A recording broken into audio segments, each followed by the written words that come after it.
എല്ലാവർക്കും നമസ്കാരം.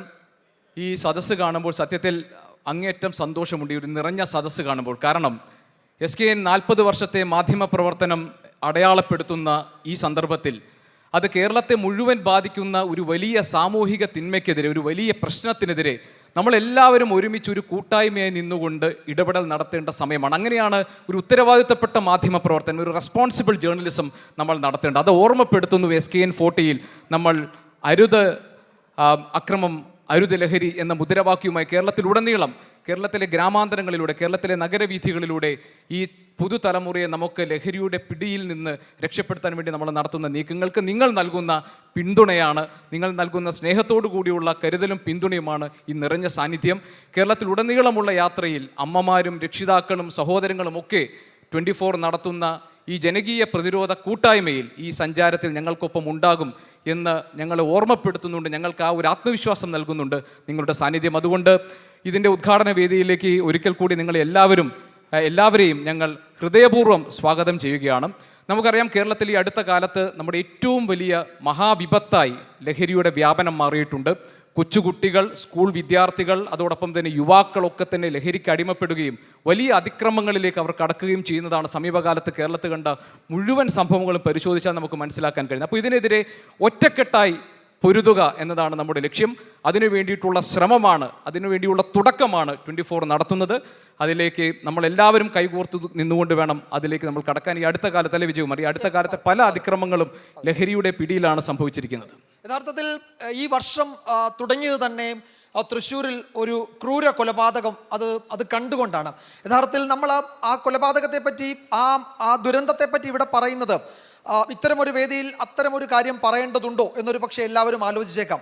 നമ്മൾ നമ്മുടെ നാട് ചെന്ന് പെട്ടിരിക്കുന്ന എത്ര മോശം അവസ്ഥയിലാണ് നമ്മൾ മുന്നോട്ട് പോകുന്നത്, നമ്മൾ കൈകാര്യം ചെയ്യുന്നത് എത്ര സങ്കീർണമായ പ്രശ്നമാണ് എന്ന് ഒരിക്കൽ കൂടി പ്രിയപ്പെട്ടവരെ അറിയിക്കാൻ വേണ്ടിയാണ് ഞങ്ങൾ ഈ കാര്യം പറയുന്നത്. ഈ 2024 ഡിസംബർ 31 തൃശ്ശൂരിൽ തേക്കിൻകാട് മൈതാനിയിൽ നടന്ന ഒരു ക്രൂര കൊലപാതകം, അത് ഈ വേദിയിൽ പറയാതെ പോകാൻ കഴിയില്ല.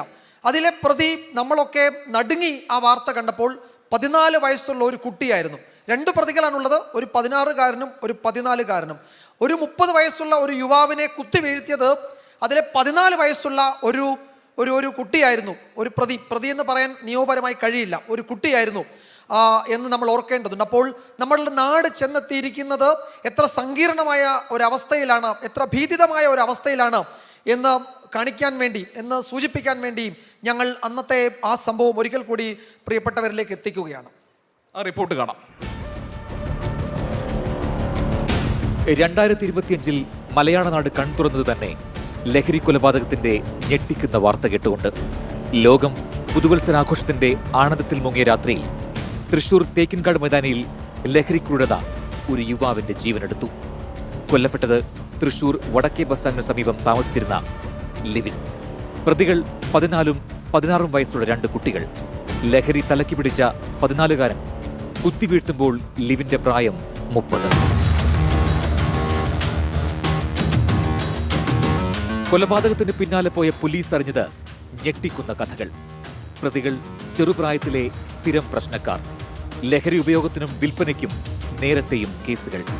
14-കാരനായ പ്രധാന പ്രതി കത്തിവീശി ഭീകരാന്തരീക്ഷമുണ്ടാക്കിയതിന് സ്കൂളിൽ നിന്ന് പുറത്താക്കിയവൻ. ചെയ്തു കൂട്ടിയതെല്ലാം ലഹരി നിറഞ്ഞ ആവേശത്തിന്റെ ബലത്തിൽ. ലഹരി ഉപയോഗത്തിന് നേരത്തെ ചികിത്സ തേടിയതാണ് ഈ 14-കാരൻ. വിധവയായ അമ്മയുടെ കണ്ണീരിന് വില കൊടുക്കാതെ അവൻ പിന്നെയും തെരുവിലേക്കിറങ്ങി. കയ്യിൽ മടക്കുകത്തി. എന്തും ചെയ്യാനുള്ള ധൈര്യം. കൂടുതൽ ധൈര്യം കൊടുത്തത് തലയിൽ നിറഞ്ഞ ലഹരി. ഒടുവിൽ കൊലപാതക കേസ് പ്രതിയായി ജയിലിൽ. കൊലക്കത്തിക്കിരയായി ജീവൻ നഷ്ടപ്പെട്ട യുവാവിനെയും നയിച്ചത് ലഹരി തന്നെയായിരുന്നു. സംഭവം നടക്കുമ്പോൾ ലിവിൻ മദ്യലഹരിയിലായിരുന്നു. പോക്സോ അടക്കം 4 കേസുകളിൽ പ്രതിയായിരുന്നു ലിവിൻ. പള്ളിപ്പെരുന്നാളിനിടെ കുത്തിയേൽക്കുകയും ചെയ്തിരുന്നു. ഒന്നുമറിയാത്ത പ്രായത്തിൽ ലഹരിയുടെ നീരാളിപ്പിടുത്തത്തിൽ വീണുപോയവരാണ് ഈ കുട്ടികൾ. ദൈവത്തിന്റെ സ്വന്തം നാട്ടിൽ ലഹരി മാഫിയകൾ എത്ര വിശാലമായ വല നെയ്തു കൂട്ടിയിട്ടുണ്ടെന്ന് പൊതുസമൂഹം ഒന്നായി ആലോചിക്കണം. സർഗാത്മകത വിരിയേണ്ട കലാലയങ്ങളിലും സ്കൂളുകളിലും ലഹരി നുരയുന്നു. നമ്മുടെ കുട്ടികളും യുവാക്കളും നശിപ്പിന്റെ കാലത്തിലേക്ക് നടന്നു നീങ്ങുന്നു. ഇനി നമ്മൾ ഒറ്റക്കെട്ടായി നിന്ന് ഒരു യുദ്ധം തുടങ്ങണം. നമ്മുടെ യുവത്വത്തെ കാർന്നു നിന്ന ലഹരി ഭീകരന്മാരെ തറപറ്റിക്കണം. ഈ പോരാട്ടത്തിൽ അന്തിമ വിജയം നമ്മുടേതായിരിക്കണം. ടീം 24.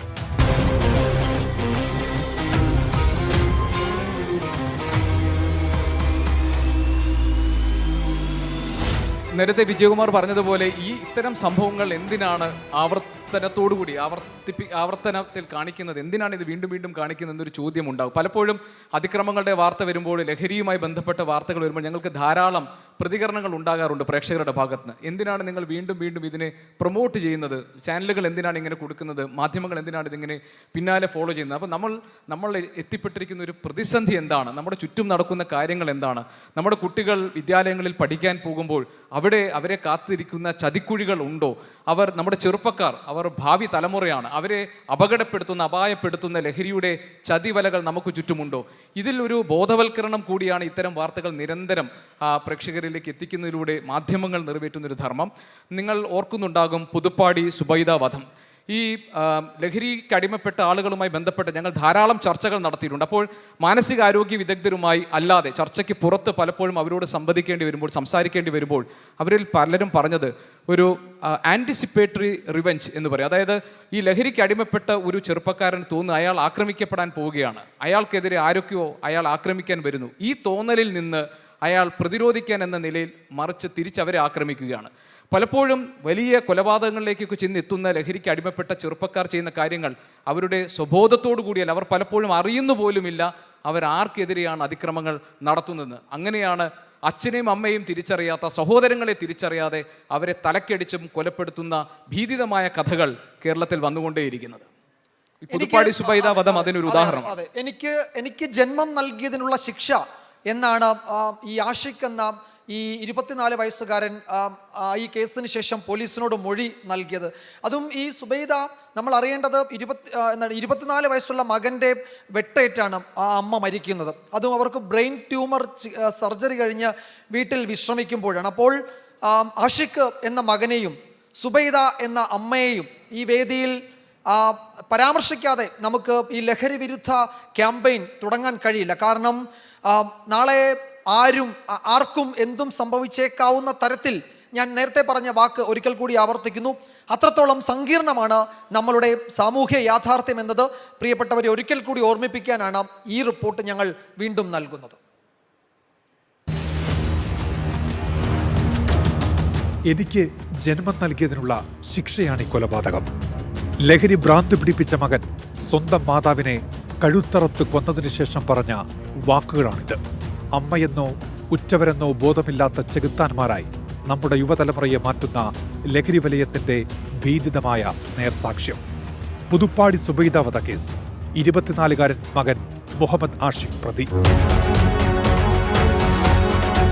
ബ്രെയിൻ ട്യൂമർ ശസ്ത്രക്രിയ കഴിഞ്ഞ് വിശ്രമിച്ച സുബൈദയെ നിർദാക്ഷിണ്യം കൊന്നുതള്ളി ആഷിഖ്. പോലീസ് കസ്റ്റഡിയിൽ ചാനൽ ക്യാമറകൾക്ക് നേരെ എറിഞ്ഞ ആ ചുംബനം ലഹരി ചെകുത്താൻ കേരളത്തിന് നേരെ നടത്തുന്ന അട്ടഹാസമാണ്. ഓട്ടോമൊബൈൽ കോഴ്സ് പഠിക്കാൻ കോളേജിൽ ചേർന്ന ആഷിഖ് മയക്കുമരുന്നിന് അടിമയായി. ആവശ്യപ്പെട്ട പണം കൊടുക്കാത്തതിന് സുബൈദയോട് നിരന്തരം വഴക്കിട്ടു. ഏക മകൻ നശിക്കുന്നത് കാണാൻ പ്രാണിയില്ലാത്ത ആ മാതാവ് ആവലാതിപ്പെട്ടു. ഡി അഡിക്ഷൻ സെന്ററിൽ കൊണ്ടാക്കി. തിരിച്ചു വന്ന മകൻ ഉമ്മയെ ആക്രമിക്കാൻ വെട്ടുകത്തിയുമായി വന്നു. ഭർത്താവുമായി വേർപിരിഞ്ഞ ശേഷം കൂലിപ്പണിയെടുത്താണ് സുബൈദ മകനെ പോറ്റിയത്. തലച്ചോറിലെ അർബുദ ശസ്ത്രക്രിയയ്ക്ക് ശേഷം മകനൊപ്പം ഒരുമിച്ച് താമസിക്കണമെന്ന് അതിയായി കൊതിച്ചു. പക്ഷേ പെറ്റ വയറിനെ വെട്ടിക്കൊല്ലാനായിരുന്നു തലയ്ക്ക് പിടിച്ച ലഹരി ആഷിഖിനോട് പറഞ്ഞു. ഇപ്പോൾ മാനസികാരോഗ്യ കേന്ദ്രത്തിലാണ് ആഷിഖ്. അമ്മയെപ്പോലും തിരിച്ചറിയാൻ പറ്റാത്ത തരത്തിൽ നമ്മുടെ യുവതലമുറ ലഹരിയുടെ പിടിയിലമരുന്നു. എന്താണ് പ്രതിവിധി? ഒരുമിച്ച് ഒറ്റക്കെട്ടായി ലഹരി മാഫിയയുടെ ശൃംഖല തകർക്കണം. അതാണ് പോംവഴി. അണിചേരാം ആ പോരാട്ടത്തിൽ. വീണ്ടെടുക്കാം സർഗാത്മക യുവത്വത്തെ. ടീം 24.